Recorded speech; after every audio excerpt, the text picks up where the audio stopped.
Всем доброго раннего утра. Продолжаю цикл рассказов.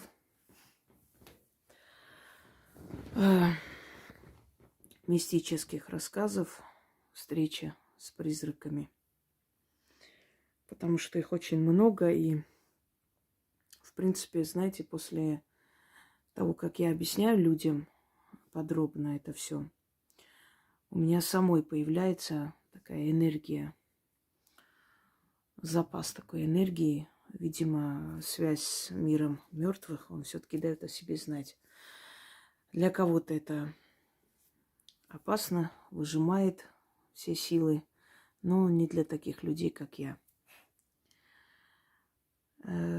Я вчера сняла видеоролик, то есть лекцию, когда снятся покойные. До этого я сняла о традициях, обычаях похоронных и прочая ритуальная часть, связанная со смертью. Друзья мои, это все мудрость, собранная тысячелетиями, которые я просто собрала для того, чтобы вам объяснить, сказать, чтобы вы были осторожны, понимали, с чем имеете дело. Но я не просила внизу задавать вопросы. Знаете, я просто буду заносить черный список, чтобы ни вам, ни мне не было неприятно. Я стараюсь вообще не допускать на канале споров каких-то. Таких людей я убираю оттуда, потому что мой канал не для того, чтобы собачиться, а чтобы зайти, увидеть, услышать разумные вещи, получить ответ на вопросы. И поэтому, когда приходят люди, которым хочется излить свое дерьмо, я этих людей выкидываю, чтобы людям было приятно заходить на канал, а не наоборот. Но, еще раз говорю, если я не просила вас внизу писать вопросы, зачем вы их пишете? Ведь я миллион раз сказала, еще раз говорю, что вы свои мистические истории можете отправить Яне в будни до 10 вечера. Она сохраняет в форуме, потом я снимаю видео и рассказываю, объясняю, то есть читаю ваши истории. Я же вам объяснила нормальным языком. И знаете, самое омерзительное просто вот мне приснилось вот это, что бы это могло быть. Это так раздражает, такое ощущение, как будто вот пытаются тебя использовать, попользоваться тобой. Ну просто вот не знаю, у меня это вызывает злость, гнев. Вот написали, и что это было? Вы не понимаете, что у меня огромное количество работ, дел, и я не пишу внизу ответ. Именно поэтому я всегда вам даю возможность задавать свои вопросы таким образом, тем более получить исчерпывающий ответ. Но сколько можно? Я объяснила в этой лекции многие события, многие такие происшествия, связанные с людьми. Объяснила. И вы даже не дослушав это, даже не услышав, что то, что вы спрашиваете, там как раз про это сказано, ну сколько можно это говорить, правда? Это же некрасиво. Вот как вы считаете? Сейчас я все брошу и побегу вам отвечать, что это было. Тем более, если я вам сказала, если у вас есть история, отправьте. Я озвучу и объясню, что это было. Ну, не знаю, на каком языке еще можно говорить. Просто выкидывай и все. Ну, уже не получается по-другому. Другого выхода нет, правда. Итак, прочитаю мистическую историю, которая мне отправлена человеком, которого я знаю давно. Она работает в престижном месте. У нее бывают и ночные смены. Это казино, чтобы сейчас не придумали всякую хрень. И вот она пишет.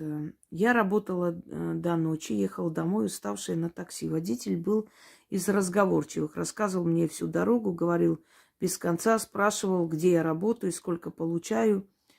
Едем мы на средней скорости, дорога пустая, почти нет машин и людей вообще нет. Вдруг прямо перед машиной из-под земли огромная перламутровая фигура, наверное, метров 3-4. Машина, конечно, не смогла притормозить. Мы буквально проходим через него, потом машина остановилась, мы просто замерли от страха.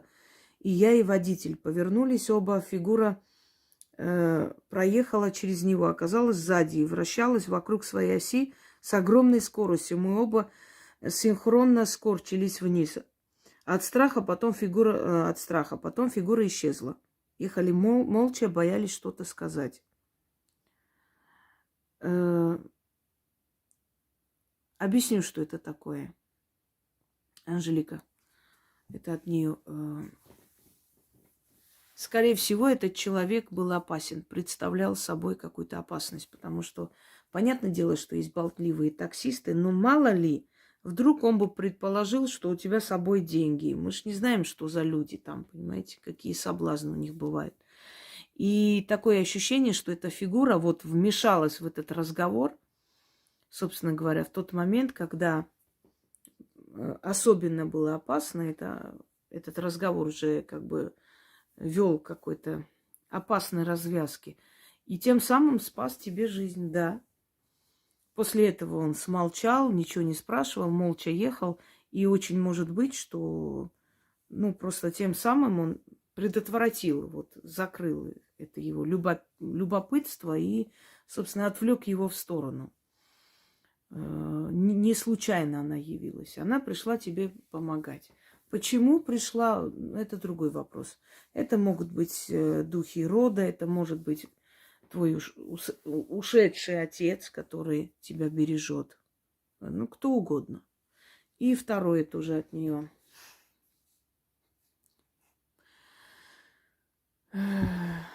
Сейчас. Так, секунду. Папа у нас умер давно, в 91 году. Я видела сон, как будто он приходит за мной на машине.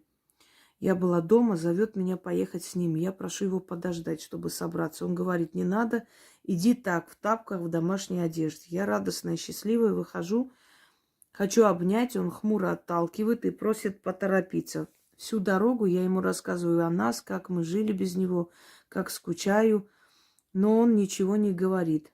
Просто водит машину. А мне вообще без разницы, куда мы едем. Главное, что я с папой. Едем в сторону кладбища, где он похоронен. Видимо, только что спереди машины. Видим только что спереди машины, сзади пыль от машины. Потом он останавливает машину и говорит, выходи. Я начинаю плакать, обижаться, спрашиваю, что не так, почему он потом властным тоном, почти криком требует сойти и идти обратно.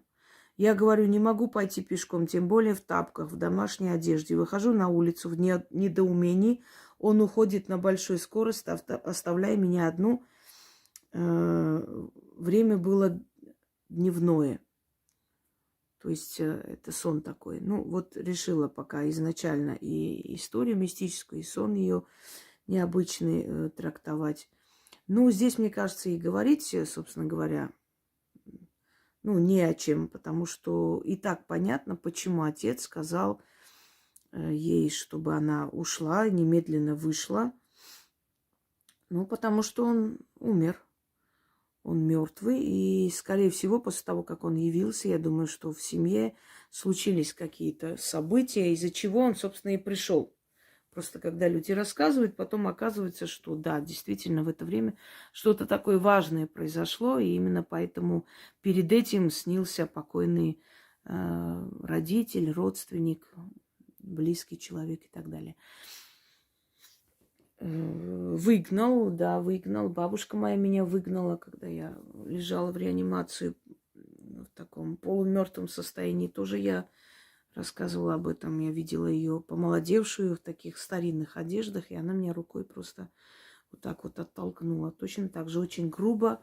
И мне было очень обидно, больно. Она в жизни вообще была ко мне очень добра, и поэтому, когда я увидела, что она так относится ко мне, я, конечно, обиделась. Но оттолкнула, потому что мертвый мир, и там свои законы, и она просто понимала, что я не имею права сейчас уходить туда, что мне рано. Часто снятся такие сны, когда родные люди приходят, они даже обнимают, а потом отталкивают и говорят, не подходи ко мне, не ходи сюда. Я видела свою бабушку, деда. Кстати, мне такой сон рассказывали, и мне тоже такое снилось. Они за столом сидели, то есть пировали. Я увидела всех своих ушедших родных, родственников, тех, которых я при жизни видела, тех, которых я только по фотографиям знаю, что они были. И они сидели, гуляли, то есть пировали там. Вино, стол весь такой, кавказское застолье. И я, как увидела, я побежала и захотела зайти туда. И двое стражников, таких мужчин, фигуристых, мускулистых, перед дверями стоят. Я как только пытаюсь зайти, они меня отшвырнули назад, просто выкинули оттуда. И я тоже очень с большой обидой проснулась. И я поняла, они просто мне показывали, что они со мной рядом. В очень тяжелое время в моей жизни, еще раз вам расскажу, перед тем, как просто смертельная опасность, меня могли убить. И с легкой руки моего бывшего мужа, да, который обманным путем меня заманил в логово наркоманов и тварей под предлогом, что там что-то день рождения, а потом сам слинял. Я об этом рассказывала в моем откровении. Сейчас не хочу еще раз. Так вот, перед тем, как это случилось, я видела во сне, что я иду, там река, во сне это жизнь, твоя жизнь, судьба. И возле реки две женщины режут корову. Таким маленьким ножиком эту огромную корову завалили, значит, режут горло. И я спрашиваю, я говорю, зачем вы мучаете это бедное животное? Они мне говорят, я говорю, почему вы режете эту корову? Они мне отвечают, режем на твои поминки. А потом я вижу себя посреди кладбища, много могил, и я вижу свою прабабушку, которая меня хватает за руку и начинает тащить за собой. Она просто летит. Вот, не видно ног, можно сказать. Она летит и меня ведет за собой. Я говорю, что ты хочешь от меня, женщина? Чего ты меня тащишь? Она, давай быстрее, я должна тебя спасти и вывести отсюда. И она меня вывела. Да, перед этим, кажется, я видела еще зарытую могилу открытую, что уже говорит о том, что смертельная опасность была впереди. И я чувствую, что она меня спасла. Она действительно меня в тот момент. Потому что тот человек, который, от которого я никак не ожидала, он меня спас просто в последнюю минуту. Самый агрессивный из этих тварей, он меня спас. Он просто взял нож и сказал, что прирежет любого, кто подойдет ко мне. И вот так вот я за его спиной пряталась босиком. И он вот так по сторонам смотрел, чтобы они не приближались. Это страшно, друзья мои. Я никому не желаю такие вещи видеть в своей жизни, тем более пройти. Это ужасная вещь. И когда показывают сейчас иногда вот такие страшные события, я чувствую, что чувствовали эти жертвы, понимаете? Вот мне все показали в этой жизни, чтобы я, наверное, каждого человека могла понять. Вот все. Все дно жизни, которое возможно, и смерть второго ребенка, и все. Вот все, что возможно видеть в этом мире, самые страшные страдания, предательства, самые жуткие состояния, самые ужасные нападения, которые просто возможно. И в конце концов еще и жизнь без лица. Это я не знаю, много ли женщин это выдержат. Не думаю. Многие сходили с ума, многие спивались, вешались, умирали. А я живу. Да, отвлеклась я от темы. Все, извиняюсь. Давайте. То есть, имею в виду, что, да, мертвые приходят нас предупреждать, если это родные люди, если они нас любили при жизни. Давайте дальше. Доброй ночи, Инга. Хочу рассказать свою историю, которая произошла со мной лет 17 назад. Я училась в школе, две одноклассницы, они сестры, пригласили меня перед школой посмотреть фильм. Фильм был про тех ведьм, в котором они проводили Не поняла. Про 3 ведьм, которые проводили ритуалы. Извиняюсь, я просто прервала. Сегодня насчет воровства из моих работ. Там у меня есть в сообществе ролик, если интересно, смотрите. Поэтому сейчас разговаривали с редактором. Так. Дальше. Посмотрели фильм про ведьм. Мы были глупые девочки и провели. После пошла домой, выйдя из подъезда, понимаю, что я нахожусь где-то в другом месте, так как мне эта местность была незнакома. И пошла, иду, понимаю, что я иду вообще не туда. И по итогу я оказалась вообще в другом районе. Меня встретила наша родственница и спросила: что ты здесь делаешь? Всем доброго вечера. Первая часть, которую я сняла вчера, у меня отключилась внезапно, и поэтому я надеюсь, что я склею и сегодня выставлю и первую часть в том числе. Продолжаем встречи с призраками. Мистические истории, отправленные нашими зрителями. Там шла речь о том, что они, девочки, увидев фильм про ведьм, стали делать какие-то ритуалы или проводить какие-то призывы духов. И она оказалась в другом месте, в другой местности, сама не поняв, как она туда пошла. И родственница, которая ее узнала, привезла ее домой. Такое может быть. Уже объясняла, что есть временные преломления. Тем более, если вы открываете определенные порталы, то есть запертые, да, запретные двери, то очень может быть, что с вами случится все что угодно, и заблудитесь во времени, и не туда забредете, и попадете в какой-то временной такой взлом, называется, или портал. И можете увидеть другое время, другие миры. Это весьма опасно. Вот поэтому и сказано не трогать то, о чем вы представления не имеете. То есть то, что вы не знаете. Так, давайте далее. Здравствуйте, уважаемая Яна. Хочу поделиться с вами, пусть не мистической историей, рассказ о моей кошке. Слушая мистические рассказы, лекции, я сейчас стала понимать, что моя кошка была моей защитницей. Когда я была в первом браке, мне захотелось, чтобы у меня появилась белая кошка.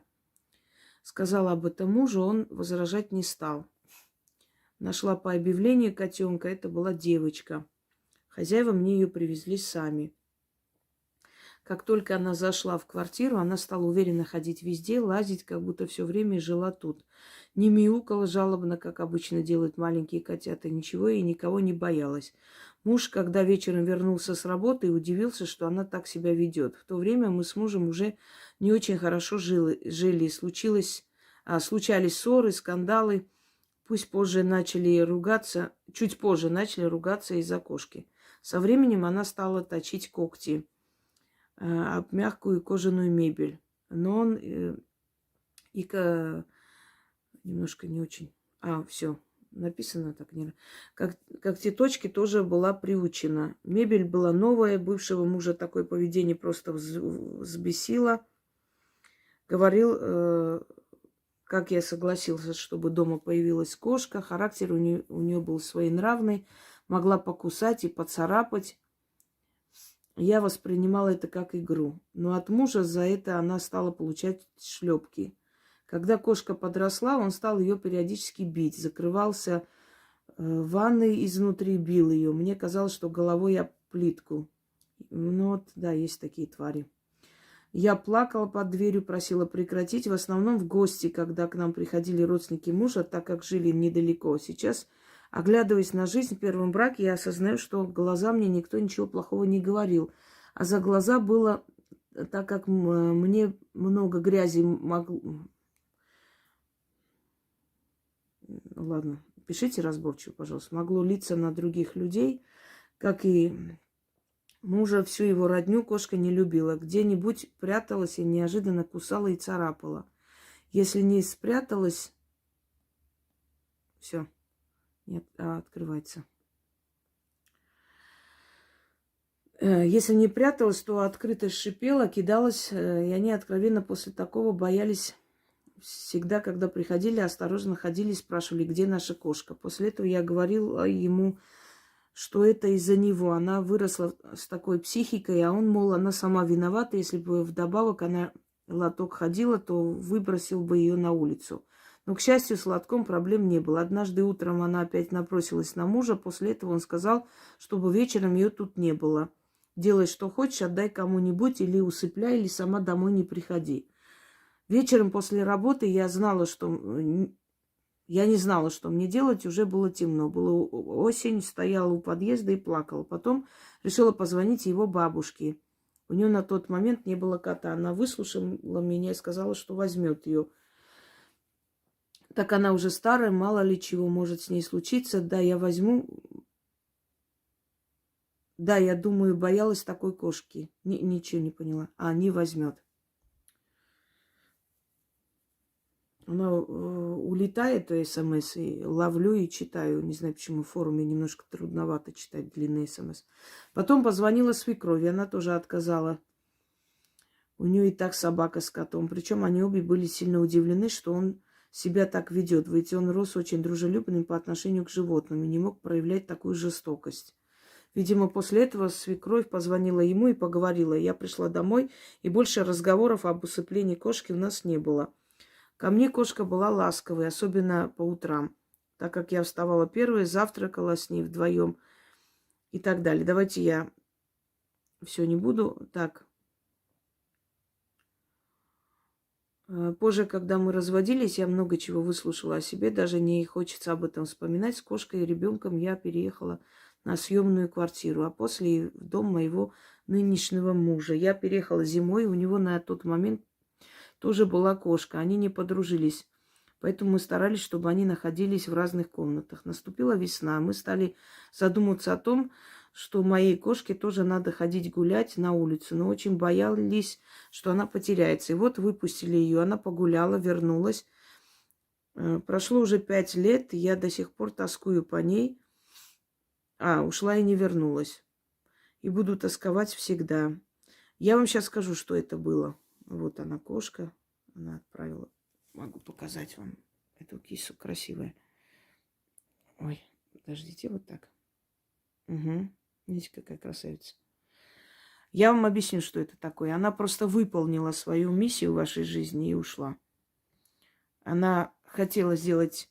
Понимаете, как? Она, видимо, видела вашу нерешительность, и что вы будете долго еще с этим мужем жить. И она просто это все довела до логического финала. Он стал агрессивен из-за кошки, вы стали ругаться, собственно говоря. Ну и через некоторое время весь этот нарыв открылся, и вы решили уйти от него. Она просто помогла вам набраться решительности и быстрее уйти. А вообще животные всегда чувствуют злых людей. Если они убегают от вашего молодого человека, если щипят. Может быть, изначально, может быть, ревность, потом могут подружиться. Но если все время такое состояние, рано или поздно вы с этим человеком расстанетесь. Кошки чувствуют вот этот астральный мусор, понимаете, внутри человека. Вы не видите, а они чувствуют, что человек не с добром пришел, что у него злая энергия. То есть они это ощущают. Поэтому это очень большой показатель. Так. Приветствую, уважаемые Яна и Инга. Прослушала сейчас 3-ю часть встречи с призраками на канале «Ведьмина изба» и так решила поделиться. И также решила поделиться, хотя рассказ мой, возможно, и не совсем по теме. Летом 2022 года, как все помнят, на нас обрушилась ужасная весть о смерти Юрия Шатунова. Я не являлась его поклонницей, но моя молодость совпала с появлением «Ласкового мая» хитов Юры. Его ранний уход не мог оставить меня равнодушной. Я просто скорбела по нему и по той ушедшей эпохе, называемой молодостью. Когда началась трансляция с кладбища, которую я ждала, чтобы последний раз взглянуть на певца, огромная очередь людей с белыми розами потянулась прощаться с Юрой. Я сидела на кухне, переписывала работу Инги по своему телефону и следила за трансляцией похорон. Юру было невыразимо жаль, вся обревелась, и вдруг мне пришло в голову поддержать его душу. Я зажгла восковую свечу, тут же на столе, и на ее огонь своими словами от всего сердца пожелала душе Юры как можно быстрее подняться. Произносила разные другие теплые слова. Минут через 15-20 мне понадобилось зайти зачем-то в комнату. Квартира небольшая, однокомнатная, но на подходе к комнате я вдруг ощутила невероятно приятный густой сладковатый аромат из комнаты. И я прошла в комнату, и мне подумалось, как, однако, я преуспела в изготовлении восковых свечей, одну из которых я жгла предварительно. И надо же, какой дивный аромат. Вероятно, так пахнет в раю, подумала я и удалилась на кухню, чтобы продолжать смотреть трансляцию прощания с Юрой. Через некоторое время вновь вошла в комнату. Хотелось вновь насладиться ароматом, аромата не было. Я вернулась в кухню, и вдруг меня осенило. Может быть, я самонадеянна, что, возможно, мне дали понять, что мой посыл дошел, и мне стало невыносимо стыдно от мысли, что я решила, что такой дивный аромат исходит от моей свечи. Ни до, ни после подобного аромата я не ощущала. Я вам скажу, что это такое. Очень, не часто, но люди иногда пишут, что, например, заходят домой и пахнет розами или прелыми цветами, как венком, или какими-то, иными такими ароматами, которых в вашем доме быть не может. Это присутствие духа. Естественно, не он пришел к вам, не обязательно, чтобы он вас услышал и пришел, но то, что вы сказали своими словами, обратились к его душе, то вы привлекли внимание сущностей, скажем так, неплохих. Если они пахнут такими приятными ароматами, я вам скажу, приятные ароматы, это говорят о присутствии духа в доме. И он потом исчезает очень быстро. Если пахнет вот такими тухлыми яйцами, это не самые лучшие силы у вас. Иногда люди заходят домой и говорят, прям захожу, и такое ощущение, как тухлятиной воняет, но такого быть не может, потому что я человек чистоплотный, у меня не может ничего там вот так вот, источать такой неприятный запах, вонь. Это злая сила. Если часто она проявляется, надо очистить дом. Видите, вот даже сейчас начали летать некоторые сущности. Если пахнет прелыми венками, это чаще всего запах смерти. Кто-то из родственников либо умрет, либо недавно умер, вы еще не знаете и узнаете. Это уже другое. Это более такое обиженное такое состояние. То есть обиженный дух, который обиделся, что вы не обращайте внимания или не поминайте его. Так что есть такие запахи, ароматы, да. Вы просто открыли этот портал на время и пришли к вам определенные сущности, которые взяли эту энергию, которую вы отдали. Взяли для себя, взяли для него. Это мы уже не можем 100% вам сказать, но, по крайней мере, они явились на ваш зов. Так. Здравствуйте, Яна. Я давно хотела кому-нибудь рассказать о ниже описанных случаях, чтобы получить хоть какое-то объяснение, но всегда боялась того, что на меня обрушится гнев скепсиса. Только спустя 3 года наблюдений за Ингой я решила рассказать об этих случаях. В первом случае мне рассказала мама. Мне тогда было примерно 4 года. По словам мамы, я смотрел в угол комнаты и безудержно орал, произнеся непонятные слова. Мама подумала, что это что-то на ляльском, а дядя вызвал муллу, потому что это долго не прекращалось. И тот сказал, что это чистый арабский язык, что-то начитал надо мной, я успокоился, после чего он назвал меня священным ребенком, но глубоко заблуждался, так как более любой другой религии я не люблю ислам. В общем, но хафизы, гадающие на Коране, не перестают мне пророчить странную судьбу. Как и любую другую религию, да. Наверное, так нужно было. Значит, человек нерелигиозный, скажем так, правильный будет звучать, чтобы никому не сделать обидно. Ну, просто человек нерелигиозный, не любит никакую религию. Хотя его так назвали. Я вам скажу, что это было первый случай. Это был джин. И он вам передавал на арабском слова, а вы произносили. То есть он, ну, как бы, как под диктовку. Он говорил, а вы повторяли за ним. Хорошо, что он в вас не вселился. Это уже хорошо. Но то, что увидели и боялись его, и он заставлял вас говорить эти слова, это наверняка. Почему стирается с нашей памяти? Потому что у потустороннего мира, мира духов, есть свои законы. Пока мы, ну, несмышленные дети, не понимающие, что в мире происходит, нам они показываются. Как только мы можем объяснить и описать их, они перестают к нам приходить. То есть, когда мы уже более осознанные становимся, закрывается этот портал, и все, они больше не приходят. Но я думаю, у многих в жизни было так, когда ребенок лежит себе, гугукает, агукает, и вдруг вот ручки тянет туда и с кем-то играется. Начинает улыбаться, смеяться. Ну, не может ребенок сам по себе ну, просто вот посадите ребенка рядом, и перед ним будет стена. Он не будет никак реагировать. Начнет капризничать, потому что ему скучно.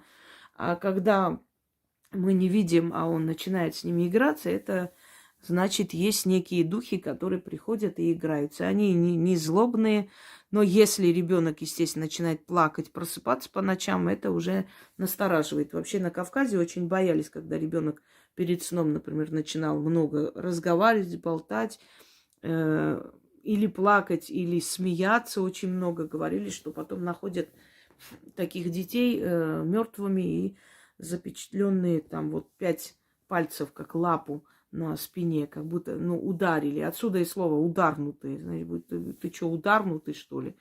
Ударили. То есть он может искалечиться, он может стать безумным, может умереть.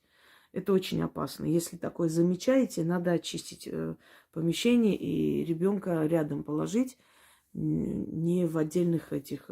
Очень часто показывают кадры видео няни, там американцы особенно любят очень детей в темной комнате, знаете, такой кроха и совершенно один лежит в огромной комнате. Мне кажется, это, ну, может быть, с одной стороны, они правы, они отдыхают, ребенок отдельно спит, может быть, но если ребенок все время просыпается и плачет, я думаю, уже надо настораживаться и, ну, слишком уж маленький, чтобы вот один прям спал, еще и в темноте такой, не очень хорошо.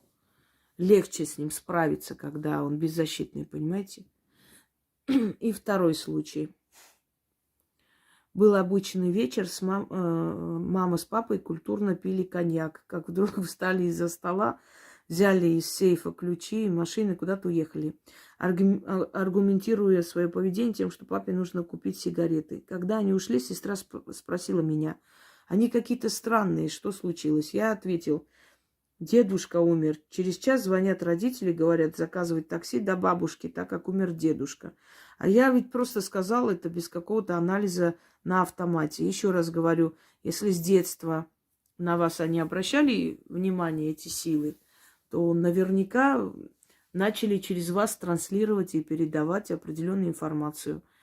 Это очень тяжкий крест. Такие люди с очень тяжелой судьбой.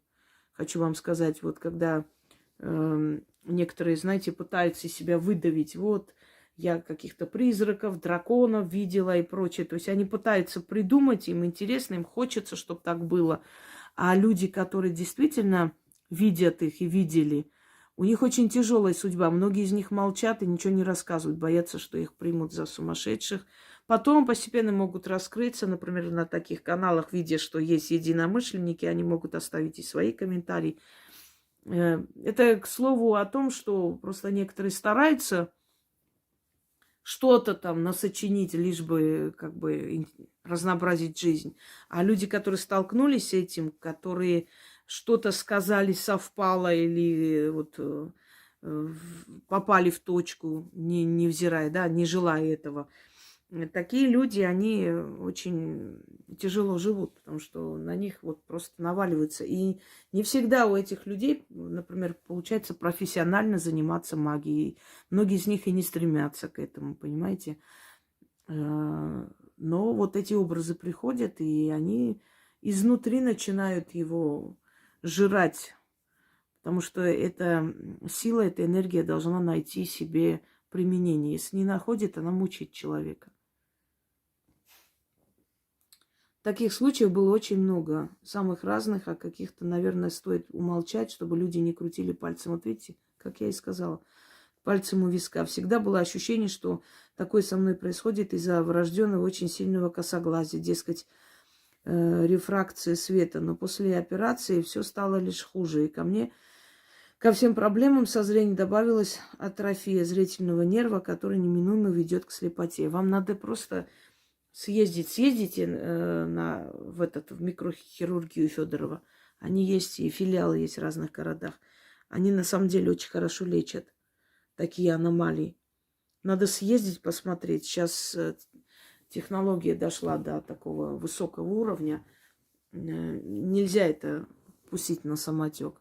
Даже если один глаз, в любом случае надо его спасать.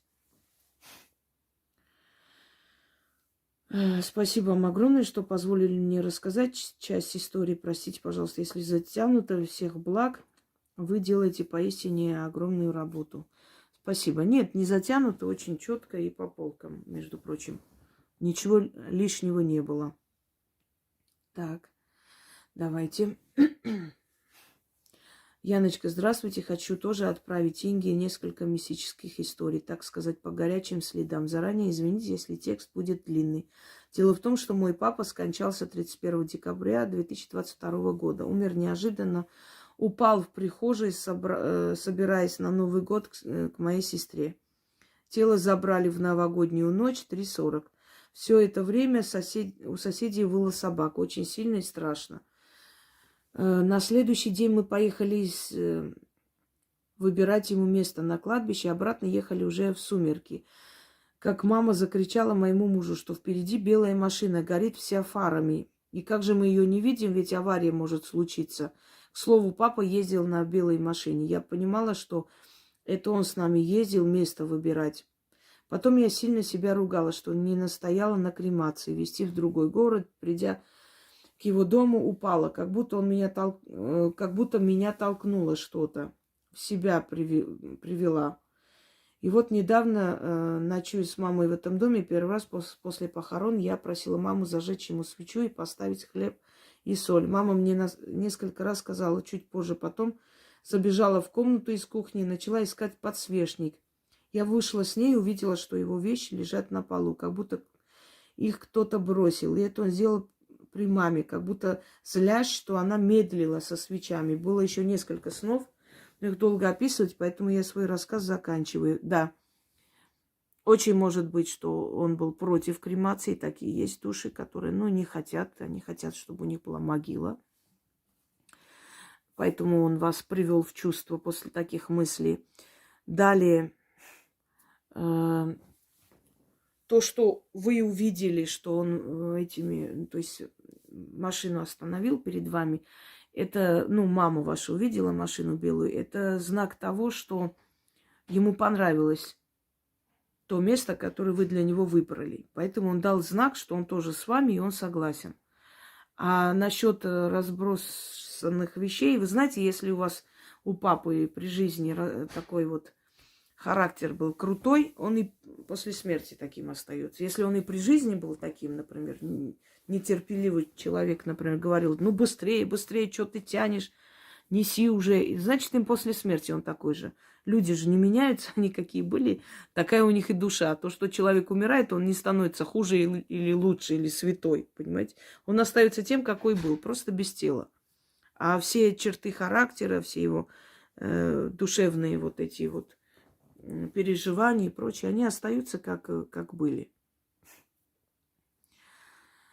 Здравствуйте, Яна. Слушаю запись прямого эфира про мистические истории. Нет, сейчас не прямой эфир.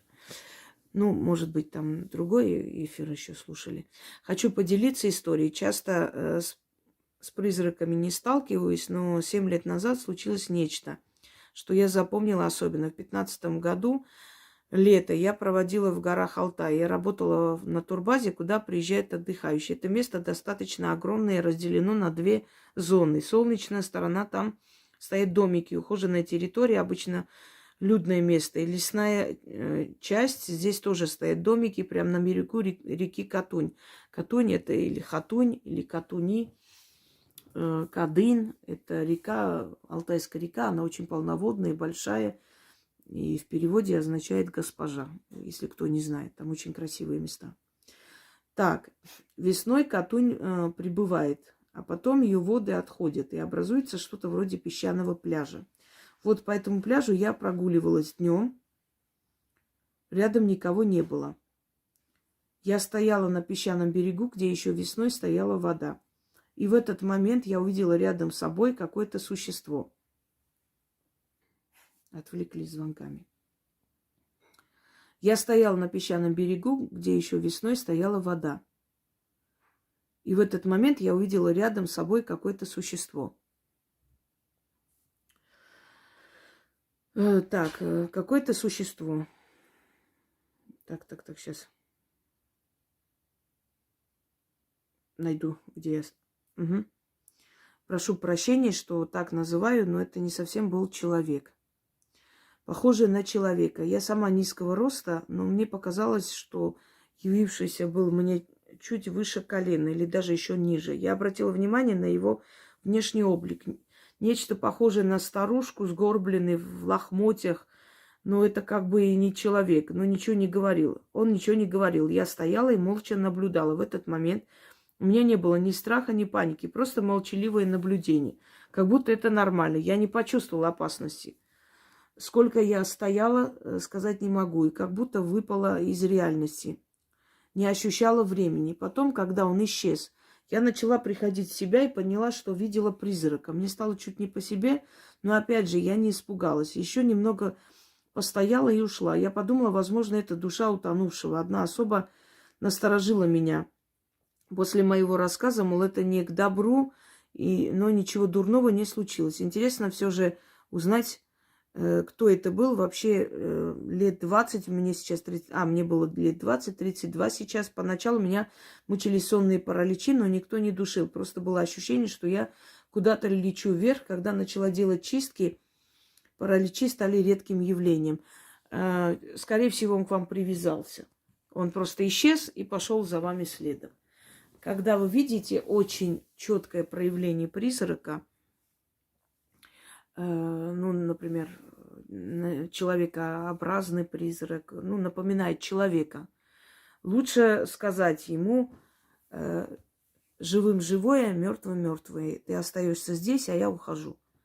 И если есть возможность, принести через некоторое время туда хлеб и сладости, оставить и сказать: вот тут ешь, пей, пируй, и за мной не ходи, и уходите без оглядки. Если у вас есть такое ощущение, что он начал за вами ходить, или вот начались эти сонные параличи, его вернуть обратно и оставить там.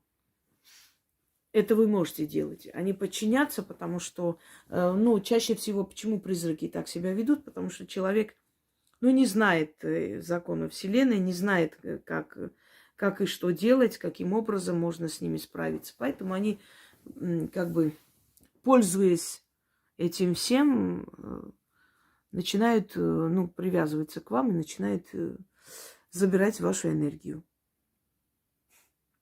И последний, наверное, прочитаю, дальше остальные потом.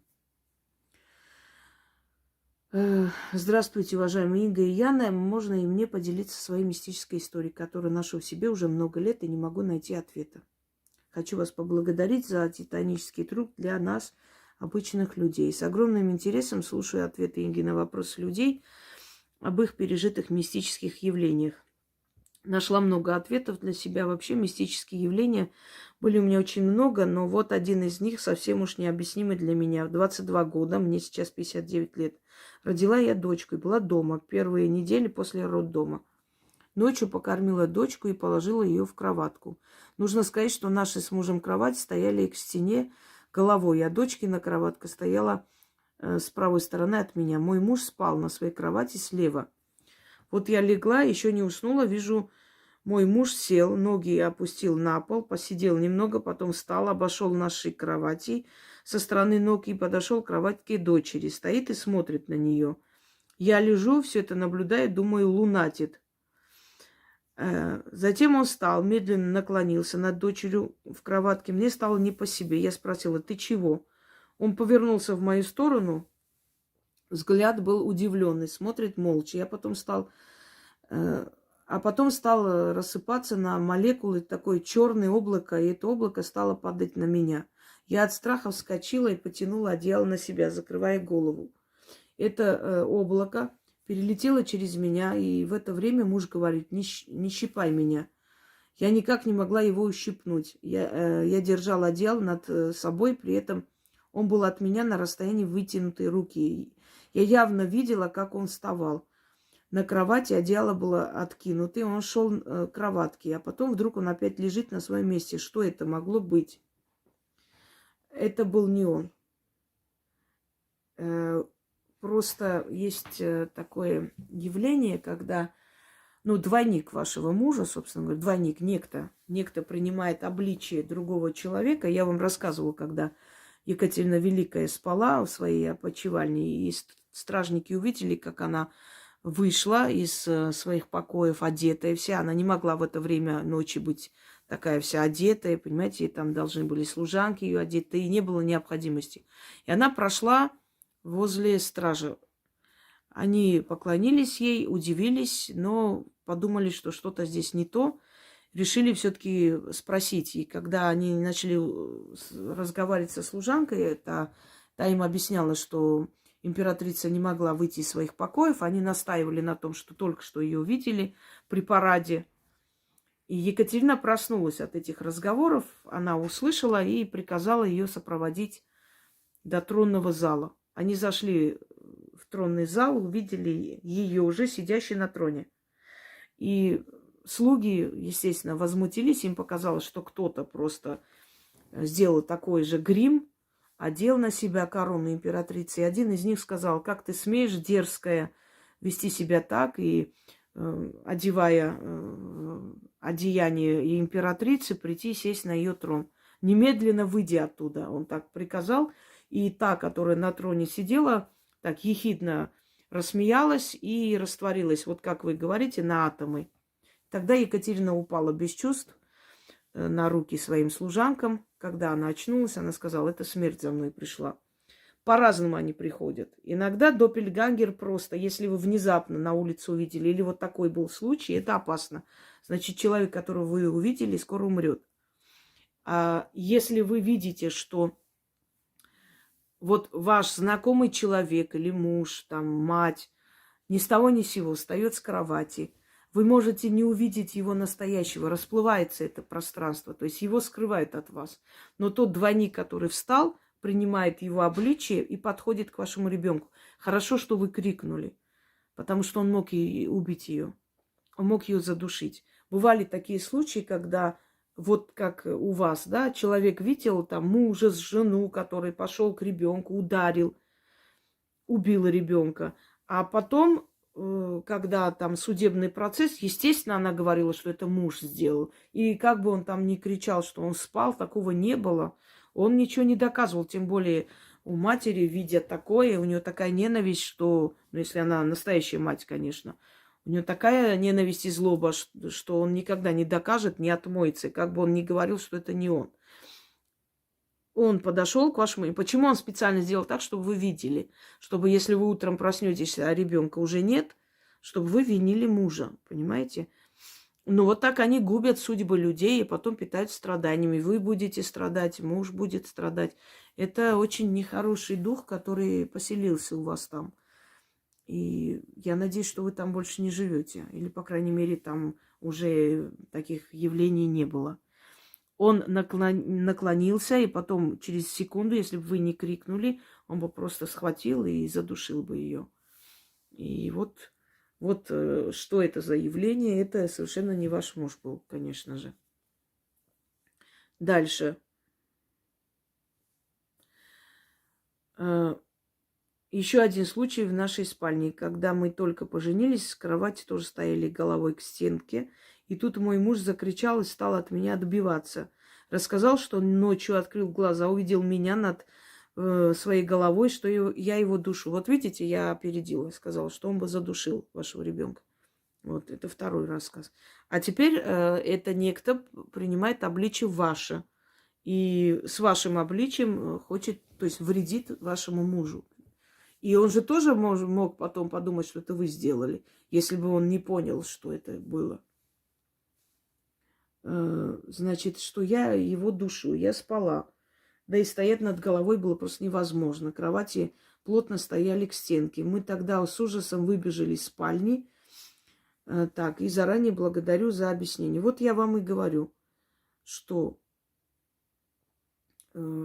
эти силы, эти сущности, злобные сущности, они принимают обличие людей и приходят и вредят им, и их детям. А потом вы просто, вы расстаетесь или вы обвиняете друг друга, ломают судьбы людям и питаются их энергией боли. Это очень сильные сущности, то есть они настолько сильные, что могут физически взаимодействовать, да, и влиять физически, вы чувствуете их присутствие. Это не все духи могут, не у всех есть такая сила. Так что, если такие есть, лучше из этого дома уходить, если это явление не ушло. Или само может уйти, редко бывает, или его убирают, но иногда убирают на время, и он снова возвращается. Но лучше из этого дома уйти. Потому что это очень, такой демонический угол, я бы сказала. Опасный. Может закончиться плачевно. Все-таки кто-то кого-то может там и кто-то кому-то может прекратить жизнь. Это реально. Желаю вам всем удачи и всех благ. И, естественно, я продолжу эту серию лекций. Тем более, что многие находят там ответы на свои